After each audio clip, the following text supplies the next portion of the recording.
안녕하세요. 오늘은 김유신과 새 신령에 대해서 말씀드려 보겠습니다.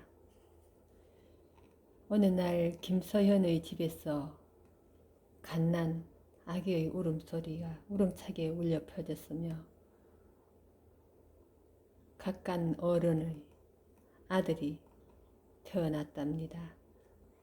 김서현은 기쁨을 감추지 못했고 서둘러 방으로 들어가서 아이를 안아보았답니다. 아이의 등에 별이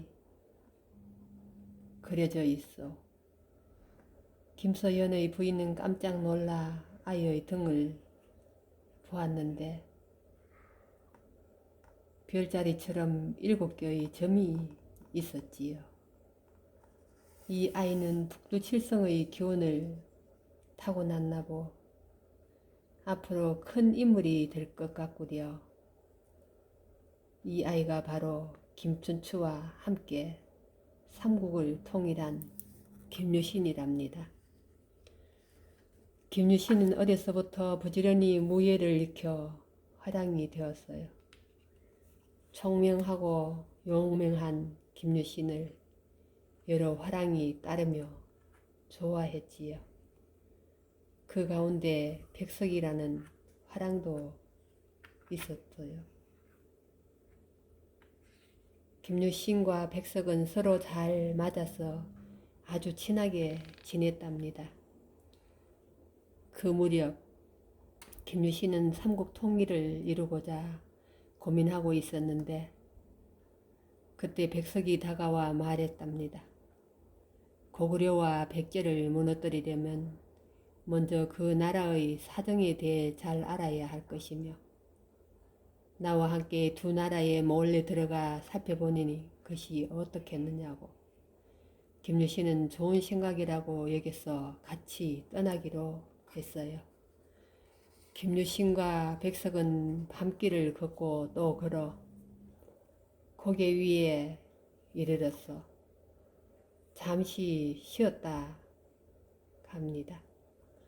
두 사람이 기운을 차려 다시 길을 떠나려는데 2명의 여인이 뒤따라왔고 김유신과 백석이 고라천에 이르러 잠을 자려는데 한 여인이 더 나타났답니다. 새 여인은 김유신에게 방긋 웃어 보이며 한가를 내밀었어요. 이것을 드시고 잠시 쉬시지요. 당신들은 누구예요? 우리를 방해하지 말고 얼른 가시오. 백석이 여인들을 막아 서며 호통을 쳤어요. 그런데 지치고 배도 고픈 김유신은 잠시 여인들의 이야기를 듣기로 했답니다. 여인들이 준 한과는 아주 맛있었고 이야기는 무척 흥미로웠죠. 김유신은 마음을 놓고 자신들이 길을 떠난 이야기를 해 주었죠. 김유신의 이야기를 들은 여인들이 김유신에게 조용히 얘기했어요. 유신공께 잠시 드릴 말씀이 있으니 백석은 떼어놓고 저희를 따라오셔요.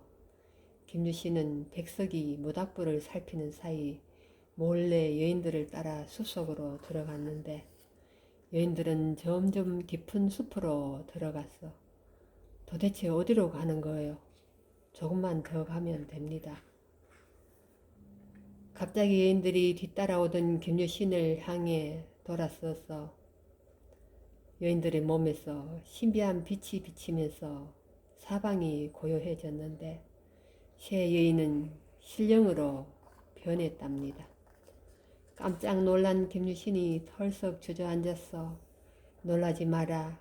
우리는 내린 혈례 고라 세 곳을 지키는 신령이란다.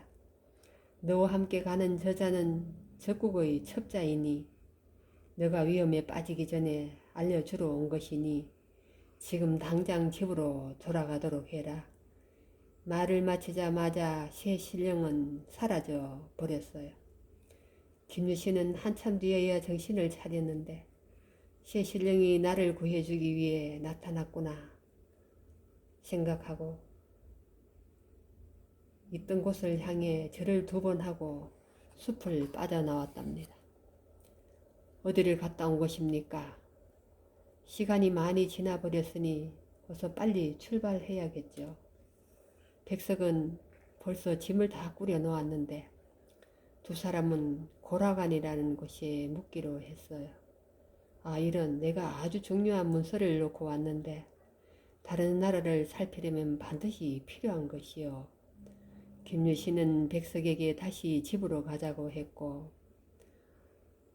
이만큼 많이 왔는데 우선 가서 사정을 살피는 것이 어떻습니까? 백석이 김유신을 말렸지만 김유신은 짐을 들고 나가 집으로 향했는데, 그러자 백석도 할 수 없이 김유신을 따라가서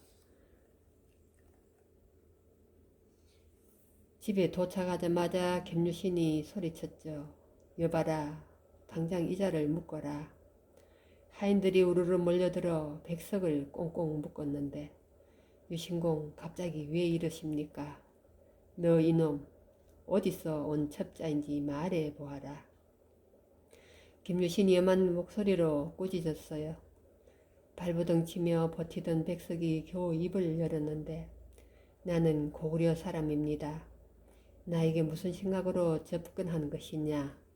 유신공이 전쟁에 추남이라는 고구려 사람이었다는 말을 들었기 때문입니다. 갑자기 자신이 전생에 고구려 사람이었다는 말을 들은 김유신은 추남이 누구인지 궁금해졌어요. 추남은 이름난 점쟁이였는데 당시 고구려 국경에 거꾸로 흐르는 물이 있어서 왕이 추남을 불러 점을 치게 했지요. 백석의 이야기는 놀라웠어요. 추남은 왕비가 잘못된 행동을 했기 때문에 이런 일이 벌어졌다고 말했대. 감히 너가 나를 욕되게 하는 것이냐. 저자의 말은 다 거짓말입니다. 왕비는 울면서 왕에게 간청했지요. 추남에게 다른 점을 치게 했어. 그 점이 틀리면 추남이 거짓말을 한 것이니 큰 벌을 내려달라고 말입니다. 왕은 신하를 불러 조용히 뭔가를 준비했어요. 잠시 후 신하가 상자를 하나 들고 왔어. 이 상자에 무엇이 들었는지 맞춰보아라. 만일 틀린다면 목숨을 내놓아야 하느니라. 상자 안은 보이지 않았고 아무런 소리도 들리지 않았어요. 추남은 담담하게 대답을 했죠. 이 상자에는 쥐가 들어있으며 모두 8마리입니다. 추남의 말을 들은 신하들이 상자를 열어 보았지요. 그런데 정말 상자 안에는 쥐가 들어있었지 뭐예요. 신하들이 깜짝 놀랐어. 쥐는 1마리뿐이었어. 역시 너놈은 거짓말쟁이였구나. 당장 처형하라. 왕이 벌떡 일어나 명령했어요. 추남은 끌려가면서 소리쳤어요. 내 말은 거짓이 아니고 사실이니 모두 후회하게 될 것이요. 내가 신라의 대장으로 다시 태어나 반드시 고구려를 멸망시키겠소. 추남이 죽은 뒤 이상한 생각이 든 왕은 쥐의 배를 갈라 보라고 했지요. 그런데 쥐의 배 속에 새끼 7마리가 들어 있었답니다. 자신의 잘못을 깨달은 왕은 후회했지만 이미 때늦은 일이었죠. 그날 밤 왕이 잠자리에 들었는데 꿈에 추남이 신라 김서현의 집에 들어가는 거야. 추남의 신통력이 강하니 그냥 넘길 일이 아니니 걱정을 하던 왕의 신하에게 명령했죠. 신라 김서현의 집을 감시하여 산에 아이를 낳거든 그 아이를 살펴보아라. 백석은 다시 말을 이었어요. 유신공이 화랑이 되자 나는 유신공에게 접근하였습니다. 유신공을 껴 고구려에 데려가려 했던 것입니다. 김유신은 깜짝 놀랐죠. 그 말이 모두 사실이냐? 그렇다면 나는 고구려에서 죽임을 당할 뻔했구나. 백석은 고개를 푹 숙였지요. 너를 아껴 친하게 지냈건만 모든 게 나를 죽이기 위한 일이었다니 결국 김유신은 백석을 처형했지요. 김유신은 다시 한번 숲에서 만난 새 신령에게 감사했답니다. 신령들에게 제사를 지내야겠구나. 김유신은 온갖 재물을 차려놓고 정성을 다해 절을 했지요. 그러자 갑자기 하얀 연기가 가득 차더니 새 신령이 모습을 드러내고 우리를 잊지 않고 제사를 지내주니 고맙구나. 새 신령은 기뻐하며 그 이후로도 김유신을 계속 돌봐 주었대요. 신라의 삼국통일, 신라는 고구려와 백제를 물리치고 삼국을 통일하고 싶었어요. 하지만 그렇게 하기에는 신라의 힘이 약했지요. 그래서 신라는 중국의 당나라와 손을 잡았어요. 당나라도 마침 안시성에서 고구려에게 패한 뒤 복수를 다짐하고 있었어요. 660년 손을 잡은 신라와 당나라는 백제를 먼저 공격하기로 했어요. 김유신이 이끄는 5만 명의 군사는 황산벌에서 백제의 계백장군과 싸워 승리했어요. 소정방이 이끄는 당나라 군대까지 합시하여 마침내 사비성이 함락되면서 백제는 멸망했지요. 다음으로 나당 연합군은 고구려를 공격했어요. 665년 연개소문이 죽은 뒤 고구려는 극심한 혼란에 빠져 있었어요. 그러던 668년 평양성이 함락되면서 700여 년의 역사를 이어온 고구려 왕조 역시 막을 내리고 말았지요. 김유신의 활약 속에 결국 신라는 삼국 통일을 이루었고 후에는 신라를 넘보던 당나라와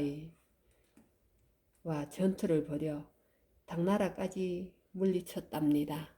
감사합니다.